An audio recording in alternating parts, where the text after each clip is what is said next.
கோகுலாஷ்டமிக்கு ஈஸியாக அவல் கேசரி எப்படி செய்கிறதுன்னு பார்க்கலாம். வெதுவெதுப்பான தண்ணியில் குங்குமப்பூ சேர்த்து ஊற வச்சு எடுத்துக்கலாம். ஒரு பேனில் அவல் சேர்த்து மிதமான தீயில் நல்லா வறுத்துக்கோங்க. கிறிஸ்பாக இப்படி உடைக்க வரணும். ஆற விட்டு கொரப்பாக அரைச்சி வச்சுக்கோங்க.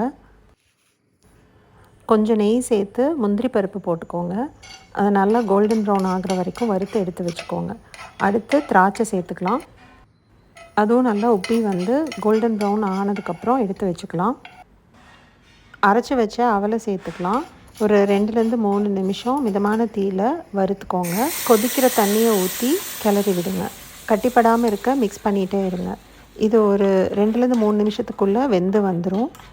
இது இப்படி திக்காக ஆரம்பித்த உடனே சர்க்கரை சேர்த்துக்கலாம்.